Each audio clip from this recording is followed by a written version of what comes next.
બિલાડી ને કૂતરો આ ત્રણેય પાકા દોસ્તો હતા. તો ઈ ત્રણેય પાકા ફૂલ દોસ્તો એટલે બહુ જ ભળે એકબીજાને ભાઈબંધ કહેવાય ને દોસ્ત અને ફ્રેન્ડ કહેવાય. ઓકે, તો મરઘી, કૂતરો અને બિલાડી એ રહીમ ચાચાના ખેતરમાં રહેતા હતા સંપીને. સરસ. મરઘી આખો દિવસ આમ તેમ દોડવા લાગી, દોડતી હતી. પછી કૂતરો ભાવ ભાવ કરતો હતો અને બિલાડી બેન તો સૂઈ ગયા હતા. તો સૂઈ ગયા હતા ને તો મરઘીને તો ઘઉંનો દાણો મળ્યો. તો એને ખેતરમાં દોડતા પોતાના દોસ્તો પાસે ગઈ. એ બોલી, દોસ્તો, ઘઉંનો દાણો મળ્યો છે મને, તો હું ક્યાં વાવવા જાઉં છું, તમે મને હેલ્પ કરશો? એમ કહે છે. વાવીએ. તો કૂતરો બોલ્યો, ના આવો, હું ના આવું. કૂતરાભાઈ એમ કહે છે, ભાવ કરવું પડે છે. બિલાડી કહે, મને તો બહુ ઊંઘ આવે છે. બિલાડી એમ કહે છે, એ ના આવો. બિલાડી બેન ના પાડી દે છે. આરસુડી બિલાડી બેન.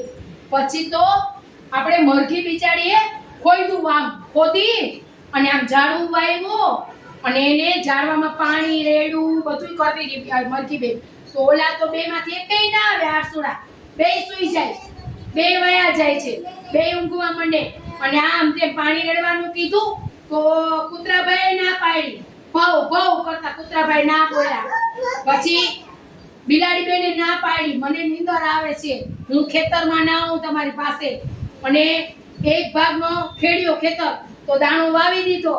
પછી થોડા દિવસ થયા ને તો છોડ ફૂટ્યો. સાંભળજો બધાય. મરઘી કહે, હવે પાણી આપવાનો સમય થઈ ગયો છે, તો કોણ મારી પાસે છોડને પાણી આપવા માટે આવશે? તો બિલાડી કહે, હું નહીં હો, હું નહીં. કૂતરો કહે, હું નહીં. તો મરઘી કહે, હું બધી જગ્યાએ પાણી રેડી દઈશ. પછી ઘઉંનો છોડ મોટો બધો થવા માંડ્યો. અવડો મોટો થયો. હવે એના ડુંડા ફૂટ્યા. પછી અવડું મોટું ઝાડ થયું. તે લણવાનો સમય થયો તો મરઘી બેન તો પાછા પોતાના દોસ્તોને પૂછવા લાગ્યા, જોજો લણવામાં કોણ મદદ કરશે મને કાપવામાં? એમ કહે છે, કોણ મદદ કરશે? તો ઓલા મરઘી બેન પાછા પોતાના દોસ્તોને પૂછવા લાગ્યા, તો લણવામાં મદદ કરશે? તો કૂતરો કહે, હું નહીં હો, હું ક્યાંય નહીં. એમ કહે. બિલાડી કહે, હું નહીં હો, હું ક્યાંય નહીં. મરઘી બેન તો દાંતરડું લઈ અને આમ મંડી જ પડ્યા. ડુંડા કાઢ્યા ને મરઘી બેને ખોદીને કાઢ્યા. તે દોસ્તોને પૂછ્યું, કોણ દાણા ખાશે? એટલે જેણે મહેનત કરી હોય એને જ ફળ મળે.